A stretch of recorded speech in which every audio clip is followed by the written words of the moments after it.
अज़ीज़ तलबा अस्सलाम वालेकुम। आज हम एक बार फिर आपके सामने हाज़िर हुए हैं 10वीं जमात के उर्दू सबक, जिसका मौजू है मीर तकी मीर।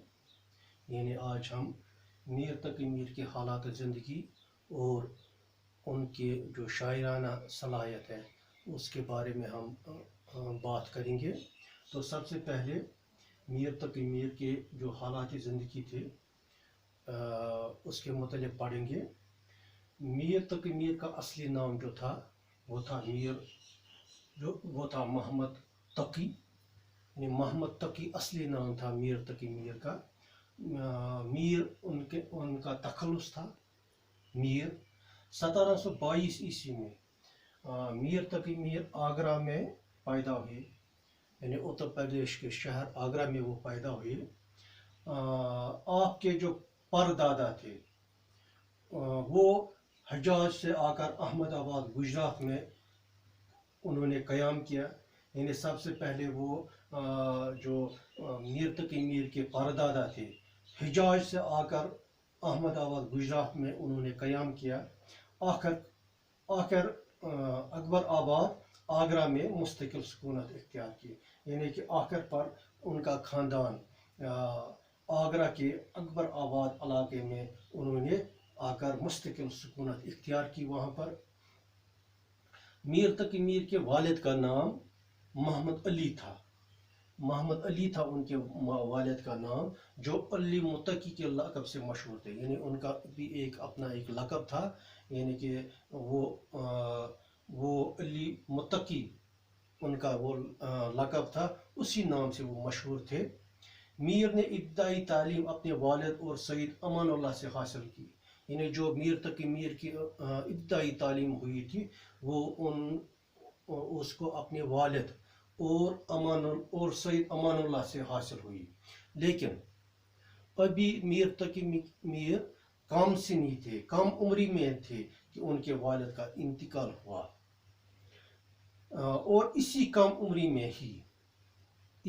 उम्री में ही मीर तकी मीर को रोज़ी की फिक्र दामन की हुई। यानी कि उसको रोज़गार का तलाश करना पड़ा अपने लिए। इस सिलसिले में वो आगरा से दिल्ली चले आए। यानी आगरा से बाद में वो वापस दिल्ली आए। गमी रोज़गार और गमी इश्क के नाआसुदा जज्बात ने उनकी शायरी को खलूस वो असर का पैकर और अकलीम गज़ल का ताजदार बना दिया। यानी कि जो मीर तकी मीर को जो गमी रोज़गार यानी रोज़गार की तलाश थी और गमी इश्क था, रोज़गार की तलाश के साथ साथ मीर तकी मीर को इश्क का गम भी, यानी कि उसके अंदर शायराना सलाहियत उभरी हुई थी। तो इसके और उसके साथ साथ जो उसकी नाआसुदा जज्बात थे, इसने मीर तकी मीर के जो शायरी की खुलूस व असर का पैकर और अकलीम गज़ल का ताजदार बना। यानी इन चीज़ों ने मीर तकी मीर के अंदर एक जोश पैदा किया है, मीर तकी मीर के अंदर एक जज्बा पैदा किया है। इसी जोश और जज्बे की वजह से, इसी जोश और जज्बे की बुनियाद पर वो बाद में एक बेहतरीन और एक अजीम शायर बन गए। तो इसके बाद चनाचे मीर नवाब आसिफ दौला की दावत पर वो 1782 ईस्वी में लखनऊ चले गए। यानी दिल्ली से वो फिर बाद में नवाब आसिफ दौला ने उन्हें दावत दी और वो 1782 ईस्वी में फिर लखनऊ चले गए। अगरचे दरबार से ताल्लुक ज़्यादा अरसा कायम न रह सका। यानी कि अगर मीर तकी मीर को आसिफ दौला के दरबार में ज़्यादा देर तक ठहरने की फुर्सत न मिली, फिर भी यहाँ मीर की बाकी ज़िंदगी निस्बतन आराम से गुजरी। यानी कि मीर तकी मीर ने जो बाकी ज़िंदगी थी वो लखनऊ में उसकी निस्बतन आराम से गुजरी। इसके बाद 1810 ईस्वी में यही उनका इंतकाल हुआ। यानी कि लखनऊ में ही मीर तकी मीर का इंतकाल 1810 ईस्वी में हुआ। तो इसके बाद ये थे मीर तकी मीर के हालात ज़िंदगी। अब इसके बाद उसके शायराना जो खसूसियात थी, यानी कि शायरी में उन्होंने क्या कमालात हासिल किए अपनी ज़िंदगी में, उस पर भी हम बात करेंगे। यानी कि जो मीर तकी मीर था, उसको उर्दू का बेहतरीन गज़ल गोश तस्लीम किया जाता है। यानी कि जो बाकी शोरा थे हिंदुस्तान में, पूरे बरसगीर में उस वक़्त, तो सबों ने ये एतराफ़ कर दिया, सबों ने ये तस्लीम किया कि मीर तकी मीर उर्दू का एक बेहतरीन गज़ल गो शायर है।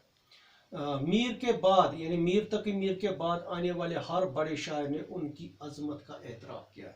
यानी मीर तकी मीर के बाद जो भी शायर हिंदुस्तान बर सगीर में पैदा हुआ, उन्होंने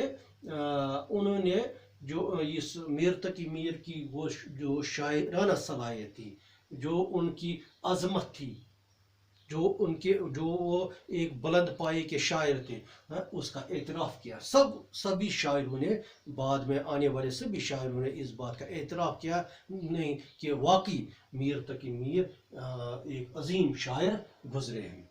गज़लों में आप बीती, गज़लों में आप बीती है, दर्द व तासीर, सोज व गुजार और रवानी है। यानी उनकी गज़लों में, जो भी मीर तकी मीर ने अपने गज़ल लिखे हैं अपने दौर में, तो उन गज़लों में आप बीती, दर्द व तासीर, यानी उन गज़लों में दर्द भी था, तासीर भी था, सोज व गुजार और रवानी, ये चीज़ें नुमाया तौर पर ज़ाहिर होती थी उनकी उन गज़लों में।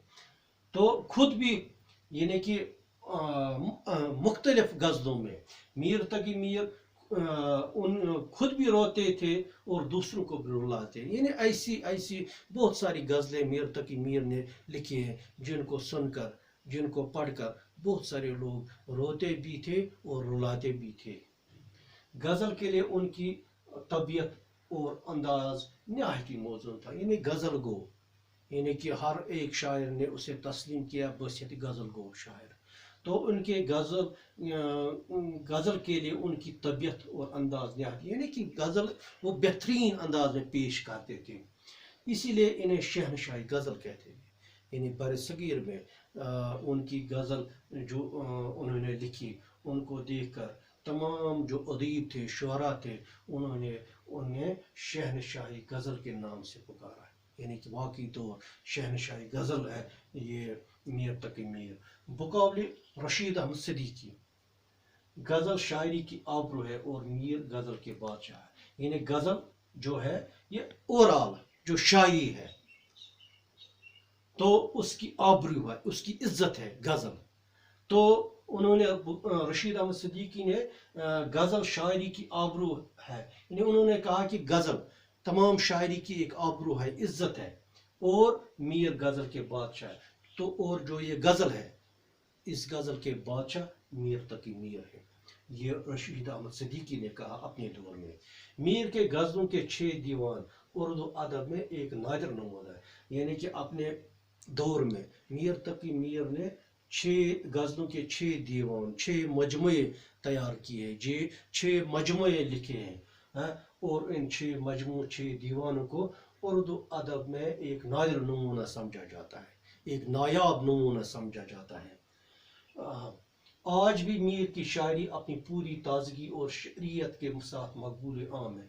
आज इस दौर में, हमारे इस दौर में भी अगर हम मीर तकी मीर की शायरी पढ़ेंगे, उनके गज़ल पढ़ेंगे, तो उनमें वो पूरी वो ताजगी और शरीयत ताजगी उनमें है, उन गज़लों में। तो इस शरीयत, इस ताजगी और इसकी शरीयत के साथ आज भी तमाम हिंदुस्तान में, तमाम बरसगीर में उनकी वो शायरी मकबूल है, मकबूल तरीन शायरी मानी जाती है। किसी ने मीर को खुदाई सखन होने से इनकार नहीं किया। यानी कि शायरी में मीर तकी मीर को खुदाई सखन के नाम से भी पुकारा गया है। इसी तरह गालिब का अकीदा है, यानी गालिब ने मीर तकी मीर के मुतालिक फरमाया है अपने दौर में। यानी कि रेख्ता शेर के अंदाज में उन्होंने इसकी तारीफ की, मीर तकी मीर। गालिब ने क्या कहा अपने शेर में, रेख्ता के तुम ही उस्ताद नहीं हो गालिब। रेख्ता हम कहते हैं उर्दू शायरी को, اردو غزل کو، اردو مجموعے کو، یا وہ اردو کا غزلوں کا مجموعہ جو عورتوں کے متعلق کہی گئی ہے. تو ان غالب نے کہا ریختہ کہ تم ہی استاد نہیں ہو غالب، یعنی اپنے آپ سے غالب کیا تھا کہ اے غالب تو ہی اردو کی غزلوں کے شاعر نہیں ہو. آپ اپنے آپ کو یہ مت کہو کہ میں ہی شاعر ہوں اردو ادب میں. کہتے ہیں اگلے زمانے میں کوئی میر بھی تھا. نہیں غالب، کہتے ہیں میں نے سنا ہے کہ پچھلے زمانے میں کوئی میر بھی تھا، یعنی کوئی میر تقی میر بھی تھا جس نے اپنے دور میں بہترین غزل پیش کی ہے. وہ ایک بہترین غزل گو شاعر تھے. وہ اس طرح سے غالب نے بھی اعتراف کیا ہے کہ واقعی طور میر تقی میر ایک بہترین غزل گو شاعر گزرے. تو پیارے بچوں، یہ تھا میر تقی میر کے بارے میں جو ایک اس کی حالات زندگی اور شاعرانہ خصوصیت کے متعلق ایک نوٹ ہے. ایک نوٹ یہاں پر میں نے یہ تیار کیا ہے، اس کے پوائنٹس تیار کیا ہے. مجھے امید ہے آپ یہ نوٹ کر کے رکھیں گے تو بعد میں ایک مکمل ایک مضمون اس پر آپ تیار کریں گے. آج کے لیے بس اتنی ہے. شکریہ.